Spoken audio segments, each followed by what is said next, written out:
Hi friends, எல்லோரும் எப்படி இருக்கீங்க? நான் ரொம்ப நல்லா இருக்கேன். நீங்களும் நல்லா இருப்பீங்கன்னு நினைக்கிறேன். Welcome back to my channel Samayalosai. நான் அம்பிகா சுரேஷ். இன்றைக்கி நம்ம இந்த விலாகில் பார்க்க போகிறது என்னன்னு பார்த்தீங்கன்னா, இது வந்து அம்மா வீட்டில் எடுத்த விலாக் தாங்க. ஸோ இந்த விலாகில் நம்ம என்ன பார்க்க போகிறோம் அப்படின்னு பார்த்தீங்கன்னா, ஒரு புகழ்பெற்ற ஒரு கோயிலை பற்றி தாங்க பார்க்க போகிறோம். அது என்ன கோயில் அப்படின்னு பார்த்தீங்கன்னா, சின்ன வயசுலேருந்து நாங்கள் அடிக்கடி போன ஒரு கோயில் தான். ஸோ கண்டிப்பாக நீங்கள் இந்த ஊருக்கு போனீங்கன்னா இந்த கோயிலை வந்து கண்டிப்பாக பார்க்காம வராதிங்க. ஸோ அந்த கோயிலை பற்றி தான் நம்ம இப்போ பார்க்க போகிறோம். ஸோ அது எங்கே இருக்குது அப்படின்னு பார்த்தீங்கன்னா, கன்னியாகுமரி மாவட்டம் நாகர்கோயிலில் அமர்ந்திருக்கக்கூடிய புகழ்பெற்ற நாகராஜா கோயிலை பற்றி தாங்க நம்ம இந்த வீடியோவில் நம்ம பார்க்க போகிறோம். நாக வழிபாட்டிற்கே அமைஞ்ச ஒரு தொன்மையான ஒரு பழமையான ஒரு ஆலயம் என்ன அப்படின்னு பார்த்திங்கன்னா, இந்த நாகராஜா கோயில் தாங்க. ஸோ இந்த கோயிலை வச்சு தான் இந்த ஊருக்கே நாகர்கோயில் அப்படிங்கிற ஒரு பெயர் வந்துச்சு. இந்த நாகர்கோயிலுக்கு வந்து இப்போ வெளியூர்லேருந்து வரீங்க அப்படின்னு பார்த்தீங்கன்னா, இப்போ ட்ரெயினில் வரீங்க, பஸ்ஸில் வரீங்க அப்படின்னா ரயில்வே ஸ்டேஷனில் இருந்தோ இல்லை பஸ் ஸ்டாண்டில் இருந்தோ ஆட்டோ வந்து நம்ம சொல்லிட்டா போதும், நாகராஜா கோயில் போகணும் அப்படின்னாலே டைரெக்டாக கோயிலே கொண்டு விட்டுவாங்க. ஆனால் இங்கே வந்து ஓப்பனிங் டைம் என்ன அப்படின்னு பார்த்தீங்கன்னா, காலையில் 4:30க்கெலாம் வந்து நடை திறந்துருவாங்க. மதியம் 12 மணி வரைக்கும். நைட்டு ஈவினிங் பார்த்தீங்கன்னா 5 o'clockலேருந்து 8:30 வரைக்கும் நடை திறந்துருக்கும். ஸோ நம்ம வந்து இந்த கோயிலை பற்றி நம்ம சொல்லணும்னா பார்த்திங்கன்னா, இந்த கோயிலுக்கு நாகராஜா கோயில் அந்த மூலவர் இருக்கிறதுக்கு ஆப்போசிட்டில் இங்கே ஒரு பெரிய அரச மரம் இருக்கும். இந்த அரச மரத்தை சுற்றி ஃபுல்லாகவே பார்த்திங்கன்னா நாக சிலைகளாக தான் இருக்கும். நமக்கு வந்து குழந்தை பாக்கியம் வேணும் அல்லது திருமண தடைகள் இருக்குது, இல்லை நம்ம தோல் சம்மந்தமாக நம்ம உடம்புல ஏதாவது நோய்கள் இருக்குது, அதை நிவர்த்தி பண்ணணும் அப்படிங்கிறங்க. அப்படி இல்லைன்னா நம்மளுடைய ஜாதகத்தில் ஏதாவது நாகதோஷங்கள் இருக்குது அப்படின்னா நம்ம வந்து இந்த நாக சிலைகளுக்கு மஞ்சள் பால் வச்சு நம்ம கையாலே நம்ம அபிஷேகம் பண்ணும்போது அதில் இருக்கக்கூடிய தோஷங்கள் எல்லாமே நமக்கு நீங்கும் அப்படிங்கிறது பழமையாகவே சொல்லக்கூடிய ஒரு ஐதீகம். இப்போ நமக்கு இருக்கக்கூடிய தோஷங்கள் அல்லது குழந்தை பாக்கியம் இல்லாமல் இருக்கிறது, ஸோ அதை நிவர்த்தி செய்கிறதுக்காக இங்கே இருக்கக்கூடிய ஒவ்வொரு நாக சிலைகளுக்கும் அவங்க வந்து பால் அல்லது மஞ்சள் வச்சு நம்ம கையாலே அபிஷேகம் பண்ணுறது அப்படிங்கிறதாங்க சிறப்பு.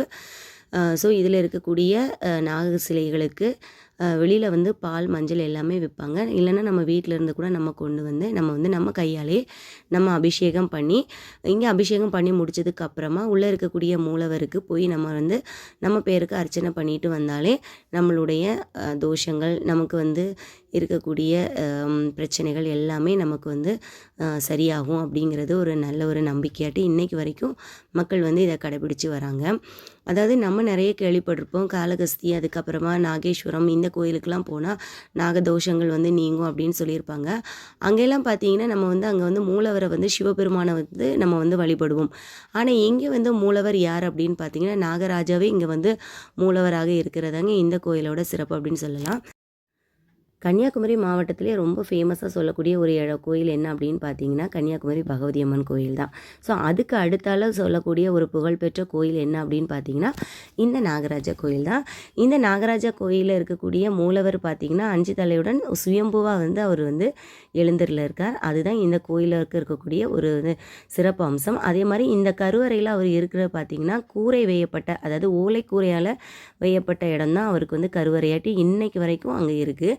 இங்கே கொடுக்கக்கூடிய பிரசாதம் எப்படி இருக்கும் பார்த்திங்கன்னா, அவர் அந்த கருவறையில் இருக்கிற இடம் வந்து ஃபுல்லாகவே மண்ணாக தான் இருக்கும். அதிலிருந்து எடுக்கக்கூடிய அந்த பிரசாதம் தான் இன்றைக்கு வரைக்கும் அவங்க வந்து அந்த கோயிலில் வந்து பிரசாதமாக கொடுத்துருக்காங்க. அந்த பிரசாதம் பார்த்திங்கன்னா கருப்பு கலரில் இருக்கும். ஸோ அதுதான் இன்றைக்கு வரைக்கும் அந்த கோயிலில் இருக்கக்கூடிய ஒரு முக்கியமான ஒரு பிரசாதமாட்டு கொடுத்துட்ருக்காங்க.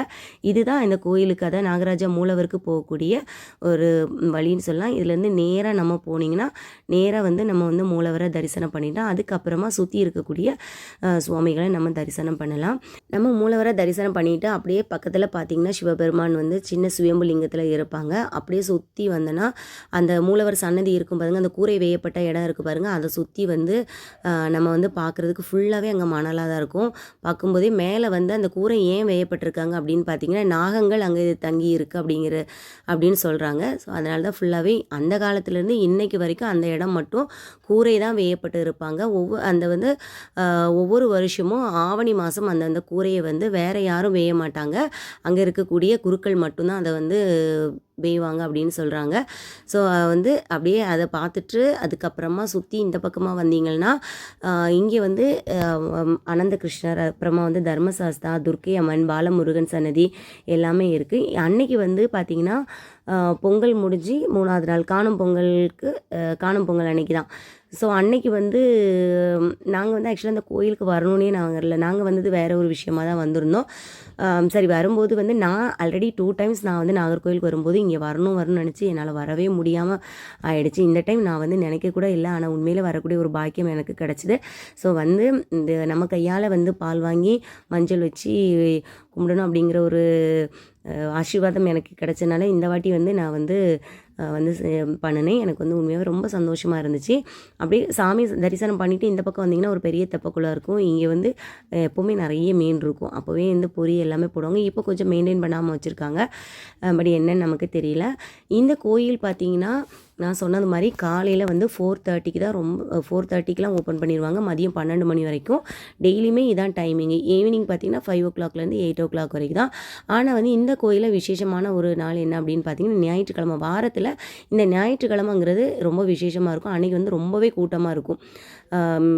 உள்ளே போகிறதுக்கே ரொம்ப கஷ்டமாக இருந்த மாதிரி இருக்கும். அந்தளவுக்கு ரொம்ப வந்து கூட்டமாக இருக்கக்கூடிய ஒரு எனக்குன்னு பார்த்திங்கன்னா இந்த ஞாயிற்றுக்கிழமை தான் ரொம்ப விசேஷமாக இருக்கும். பாருங்கள் இங்கே கொடுத்துருக்க பிரசாதத்தில் பாருங்கள் கருப்பு நிறத்தில் அந்த உள்ள சன்னதியில் இருக்கும்போது அந்த சன்னதியில் இருக்கக்கூடிய பிரசாதம் தான் நமக்கு கொடுத்துருப்பாங்க. சந்தனம், அதுக்கப்புறமா கருப்பு நிறத்தில் அந்த மண் மாதிரி கொடுத்துருப்பாங்க. ஸோ அதுதான் நம்ம வந்து நெத்தியில் வந்து பிரசாதமாட்டம் நம்ம வச்சுக்கிறது பார்த்திங்களா. ஸோ இதுதான். ஸோ வந்து ரொம்பவே நல்லாயிருக்கும். கண்டிப்பாக உங்களுக்கு ஒரு வாய்ப்பு கிடச்சின்னா இந்த கோயிலுக்கு வந்து நீங்கள் போயிட்டு பால் அதுக்கப்புறமா மஞ்சள்லாம் வாங்கி ஒன் டைம் வந்து தரிசனம் பண்ணிட்டு வாங்க. ஒரு நல்ல மாற்றம் வந்து கண்டிப்பாக கிடைக்கும். கண்டிப்பாக உங்களுக்கு இந்த வீடியோ பிடிச்சிருந்தா நம்ம சேனல் லைக் பண்ணிக்கோங்க. இன்னொரு வீடியோவில் நம்ம பார்க்கலாம். தேங்க்ஸ் ஃபார் வாட்சிங்.